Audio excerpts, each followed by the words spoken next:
حتى إذا جاء أمرنا وفارت النور قل قل نحمل فيها من كل زوجين اثنين وأهلك إلا من سبق عليه القول وما آمن معه إلا قليل. یہاں تک کہ جب ہمارا حکم آ پہنچا اور تنور ابلنے لگا، ہم نے کہا اس کشتی میں ہر قسم کے جوڑے دوہرے سوار کر لے، اور اپنے گھر کے لوگوں کو بھی سوائے ان کے جن پر پہلے سے بات پڑ چکی ہے، اور سب ایمان والوں کو بھی. اس کے ساتھ ایمان لانے والے بہت ہی کم تھے. کشتی میں سوار ہونے والوں کی تعداد 80 بتائی جاتی ہے. چنانچہ جب تنور جوش مارنے لگا تو نوح علیہ السلام کشتی میں سوار ہو گئے. کشتی ان کی بستی میں لوگوں سے دور پہاڑ پر تھی. اللہ کی قدرت کہ تمام قسم کے جانور بھی کشتی کے پاس آ گئے. نوح علیہ السلام نے انہیں بھی سوار کر لیا.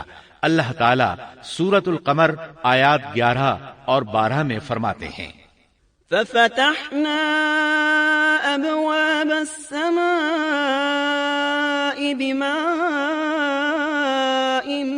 منهمر وفجرنا الأرض عيونا فالتقى الماء على أمر قد قدر.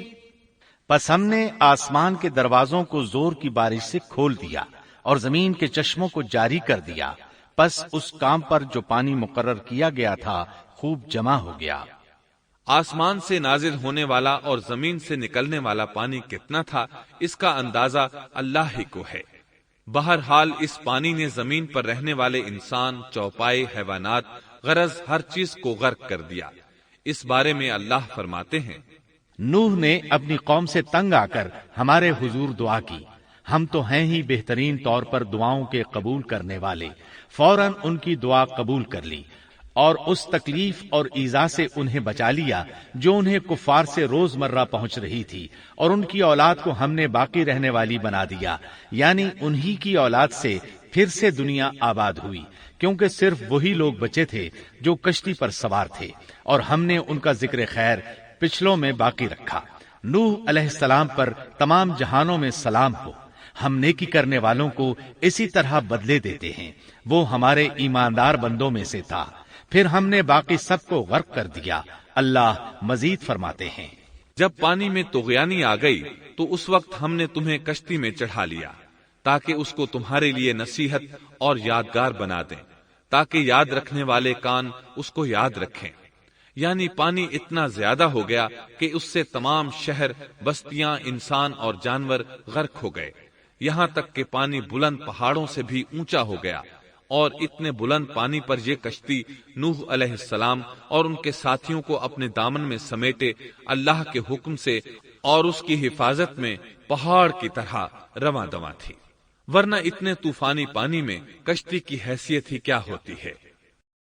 نوح علیہ السلام کشتی میں سوار ہوئے اور انہوں نے اپنے ساتھیوں کو حکم دیا کہ وہ یہ دعا پڑھیں: بسم اللہ مجریہا ومرساہا ان ربی لغفور رحیم. اللہ ہی کے نام سے اس کشتی کا چلنا اور ٹھہرنا ہے. یقیناً میرا پالنے والا بڑی بخشش اور رحم والا ہے. یہی اللہ کا حکم آپ کو تھا کہ جب تم اور تمہارے ساتھی ٹھیک طرح بیٹھ جاؤ تو کہنا: الحمد للہ الذی نجانا من القوم الظالمین وقل رب انزلنی منزلا مبارکا وانت خیر المنزلین. سب تعریف اللہ ہی کے لیے ہے جس نے ہمیں ظالم لوگوں سے نجات عطا فرمائی، اور کہنا کہ اے میرے رب مجھے بابرکت اتارنا، اور تو ہی بہتر اتارنے والا ہے. اللہ تعالیٰ نوح علیہ السلام کو نصیحت کر رہے ہیں کہ اللہ آپ کو اور آپ کے اہل کو نجات عطا فرمائیں گے. کشتی میں نوح علیہ السلام کے کافر بیٹے کے علاوہ تمام گھر والے سوار تھے. آپ کے کافر بیٹے کا نام کنعان تھا. وہ ایک طرف کھڑا تھا۔ نوح علیہ السلام نے اسے پکارا، میرے بیٹے اس کشتی میں آ جا اور کافروں کا ساتھی نہ بن، لیکن اس بدبخت نے کہا، میں ابھی کسی پہاڑ کی چوٹی پر پناہ لے لوں گا جو مجھے اس پانی سے بچائے گی۔ نوح علیہ السلام نے کہا، آج اللہ کے حکم سے کوئی بچانے والا نہیں مگر وہی جس پر اللہ رحم کرے۔ باپ اور بیٹے کے درمیان یہ گفتگو جاری تھی کہ ایک طوفانی موج نے اسے اپنی زد میں لے لیا اور اسے غرق کر دیا۔ نوح علیہ السلام سے اللہ نے وعدہ کر رکھا تھا کہ اللہ تعالیٰ اس کے اہل کو نجات عطا فرمائے گا۔ چنانچہ جب آپ کی آنکھوں کے سامنے آپ کا بیٹا غرق ہو گیا تو وہ پکار اٹھے، اے اللہ، میرا بیٹا میرے گھر والوں میں سے تھا اور تو نے مجھ سے وعدہ کیا تھا کہ میرے گھر والوں کو نجات عطا فرمائے گا، اور تو تمام حاکموں سے بہتر حاکم ہے، لہذا ناممکن ہے کہ تیرا وعدہ پورا نہ ہو۔ واضح ہو کہ نوح علیہ السلام کا اپنے بیٹے کے بارے میں بات کرنا بطور استفسار تھا، بطور بحث نہیں تھا۔ آپ وضاحت چاہتے تھے۔ اللہ تعالیٰ نے فرمایا، اے نوح، وہ تیرے اہل سے نہیں تھا کیونکہ وہ کافر تھا۔ کفر نسب کو ختم کر دیتا ہے۔ ایک مومن کا دوسرے مومن سے تعلق ایک مسلمان بھائی کے کافر بھائی سے تعلق سے زیادہ بڑا ہے، اور حقیقی اخوت وہ ہے جس کی بنیاد ایمان پر ہو۔ کفر تو نسبی تعلق کو کاٹ دیتا ہے، اس لیے اللہ نے یہ نہیں فرمایا کہ وہ کافر ہے، بلکہ یہ فرمایا کہ وہ تیرے اہل سے نہیں ہے۔ ہمارے لیے بھی یہی حکم ہے، کسی مومن کا کافر کے ساتھ رشتہ نہیں ہو سکتا۔ اس کے ساتھ اللہ نے نوح علیہ السلام کو نصیحت فرمائی کہ آپ ہرگز وہ چیز نہ مانگیں جس کا آپ کو مطلقاً علم ہی نہ ہو، اور ہم آپ کو نصیحت کرتے ہیں کہ جاہلوں میں اپنا شمار کرانے سے باز رہیں۔ جب نوح علیہ السلام یہ بات جان گئے کہ ان کا سوال واقعے کے مطابق نہیں تھا تو فوراً اس سے رجوع کر لیا اور اللہ تعالیٰ سے اس کی رحمت اور مغفرت کے طالب ہوئے۔ اس موقع پر انہوں نے دعا کی، قال رب إني أعوذ بك أن أسألك ما ليس لي به علم وإلا تغفر لي وترحمني أكن من الخاسرين۔ نوح علیہ السلام نے کہا، اے میرے پروردگار، میں تیری ہی پناہ چاہتا ہوں اس بات سے کہ تجھ سے وہ مانگوں جس کا مجھے علم ہی نہ ہو۔ اگر تو مجھے نہ بخشے گا اور تو مجھ پر رحم نہیں کرے گا تو میں خرابی والوں میں ہو جاؤں گا۔ یہ دعا انہوں نے مانگی۔ اپنے بیٹے کے متعلق سوال کے علاوہ نوح علیہ السلام نے اللہ تعالیٰ کی کوئی نافرمانی نہیں کی اور نہ اپنے نفس پر کسی نافرمانی کو شمار کیا۔ کشتی نوح علیہ السلام اور ان کے ساتھیوں کو لیے پانی کی موجوں پر بلند ہو رہی تھی، اور زمین پر موجود ہر چیز، انسان، حیوانات، چوپائے، پرندے غرق ہو چکے تھے۔ ان میں کوئی بھی باقی نہیں بچا تھا۔ اگر کوئی زندہ بچا تھا تو کشتی والے۔ ابن عباس رضی اللہ عنہما سے روایت ہے کہ نوح علیہ السلام اور ان کے ساتھی 6 ماہ کشتی میں رہے، اور بعض روایات میں یہ بھی ہے کہ وہ محرم کی 10 تاریخ کو کشتی سے نیچے اترے۔ آخر اللہ کے حکم سے طوفان رک گیا۔ اللہ نے زمین کو حکم دیا کہ وہ تمام پانی کو نگل جائے۔ زمین نے سارا پانی نگل لیا، زمین خشک ہو گئی۔ اللہ تعالیٰ سورہ ہود آیت 44 میں فرماتے ہیں، وقيل يا أرض ابلعي ماءك ويا سماء أقلعي وغيض الماء وقضي الأمر واستوت على الجودي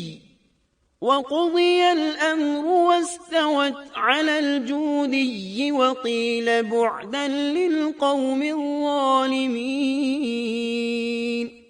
اور فرما دیا گیا کہ اے زمین اپنے پانی کو نگل جا، اور اے آسمان بس کر تھم جا۔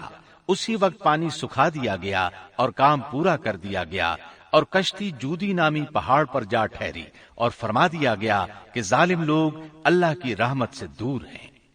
کشتی جودی پہاڑ پر جا کر ٹھہر گئی۔ اب انہیں حکم ہوا کہ سلامتی کے ساتھ کشتی سے اتر آئے۔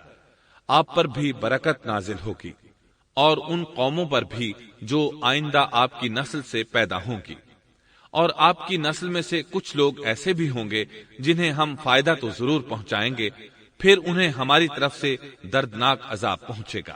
بہت سی روایات میں یہ بات مذکور ہے کہ نوح علیہ السلام ایک لمبی مدت یعنی 6 ماہ کشتی میں طوفان تھم جانے کا انتظار کرتے رہے۔ آپ نے طوفان کے حالات معلوم کرنے کے لیے ایک کبوتر بھیجا جو واپس آ گیا، اسے پاؤں رکھنے کو جگہ نہ ملی۔ اسے دوبارہ بھیجا گیا تو وہ پھر واپس آ گیا۔ چند دن بعد اسے پھر بھیجا گیا تو وہ اپنی چونچ میں زیتون کی ایک ٹہنی لیے ہوئے تھا۔ اس سے نوح علیہ السلام نے معلوم کر لیا کہ پانی زمین سے کچھ ہی اونچا رہ گیا ہے اور درخت وغیرہ اگ چکے ہیں۔ کچھ دن بعد اسے پھر بھیجا گیا۔ اس مرتبہ وہ واپس لوٹا تو اس کے پاؤں خاک آلود تھے۔ نوح علیہ السلام نے سمجھ لیا کہ طوفان رک گیا اور زمین خشک ہو چکی ہے۔ سیرت کی کتب میں یہ واقعہ موجود ہے۔